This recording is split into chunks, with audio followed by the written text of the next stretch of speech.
Selamat siang anak-anak kami yang hebat. Berikut pembelajaran kita hari ini ya.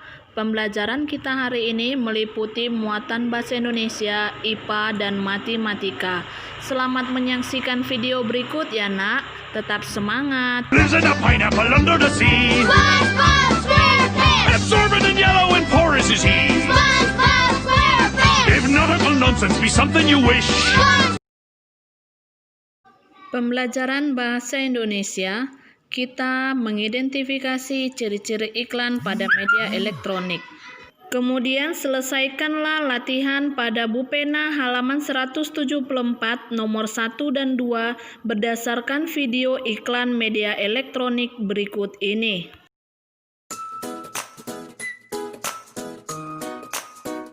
Setiap hari kita pasti makan. Apa aja sih yang kita makan? Yang enak, yang kita suka, yang murah, yang mudah dicari. Banyak sekali ya makanan yang dijual. Sampai kita sendiri tidak tahu lagi apa isi dari makanan yang kita makan. Pokoknya sikat habis. Ternyata makanan yang masuk ke dalam perut kita sangat berpengaruh kepada kesehatan. Apalagi untuk anak-anak yang sedang dalam masa pertumbuhan. Jika kita makan makanan yang tidak bergizi, maka kita dapat mengalami sakit perut dan diare. Pertumbuhan tubuh jadi terhambat. Kelebihan berat badan dan lemas. Kurang konsentrasi, daya tahan tubuh lemah, sampai sakit berat. Ini semua pasti akan mengganggu kehidupan keluarga dan memerlukan uang yang tidak sedikit untuk mengobatinya. Karena itu, beri perhatian pada makanan yang kita makan. Pastikan 4B. Bergizi, berimbang, beragam, bersih. Bergizi. Pastikan makanan kita berguna untuk pertumbuhan badan, seperti buah pisang dan pepaya untuk vitamin, tahu tempe ikan dan telur untuk protein, nasi singkong atau jagung untuk tenaga. Berimbang. Perlu ada sayur dalam menu sehari-hari dan minum air putih yang banyak. Supaya tidak bosan, gantilah jenis sayur dan buah yang dimakan sehari-hari. Selalu bersih. Cucilah tangan dengan air bersih sebelum memegang makanan.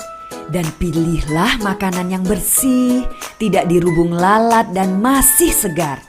Yang paling baik adalah makanan yang dimasak sendiri di rumah.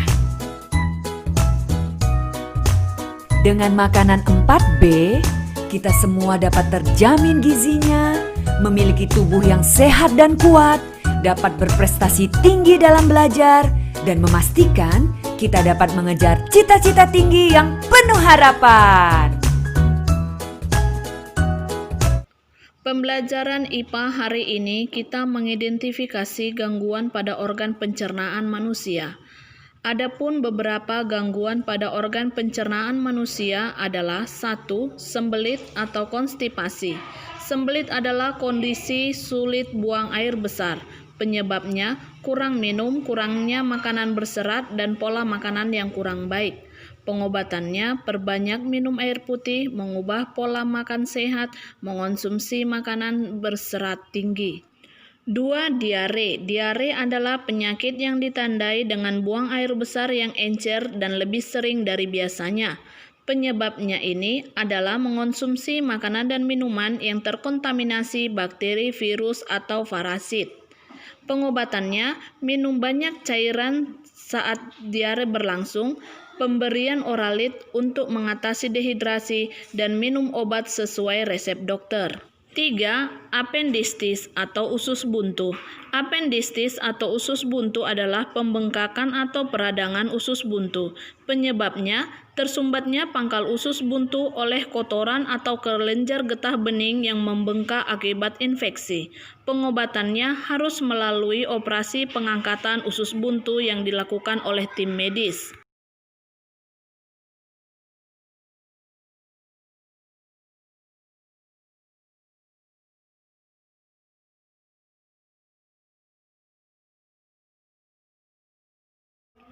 Materi pembelajaran kita hari ini adalah perbandingan dan skala.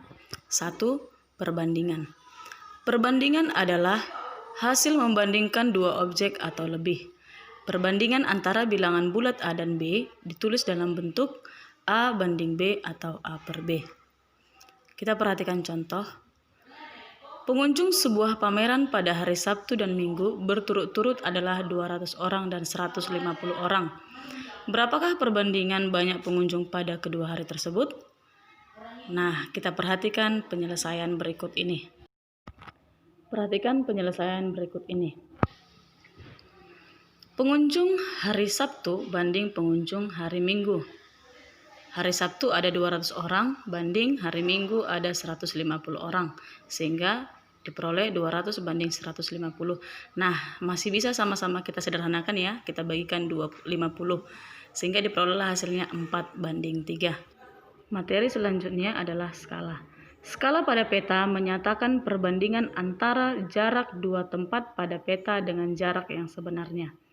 Skala juga dapat digunakan untuk menghitung atau menentukan luas suatu wilayah tertentu. Jika pada peta tertulis skala 1 banding 2 juta, artinya 1 cm jarak pada peta mewakili 2 juta cm atau 20 km jarak sebenarnya. Kita perhatikan contoh. Sebuah peta memiliki skala 1 banding 1 juta. Jarak kota A dan kota B pada peta tersebut adalah 12 cm. Berapakah jarak kedua kota tersebut sebenarnya? Mari kita perhatikan penyelesaian berikut ini. Penyelesaian. Skala sama dengan jarak pada peta bagi jarak sebenarnya. Jika kita akan mencari jarak sebenarnya, maka jarak sebenarnya sama dengan jarak peta bagi skala. Jarak peta 12 cm bagi skala 1 banding 1 juta atau kita buat 1 per 1 juta. 12 cm dibagi 1 banding 1 juta, kita ubah menjadi perkalian. Sehingga 12 cm kali 1 juta. 12 cm kali 1 juta hasilnya adalah 12 juta cm. Cm kita ubah ke kilometer, hasilnya 120 km. Maka jarak sebenarnya kota A dan kota B adalah 120 km.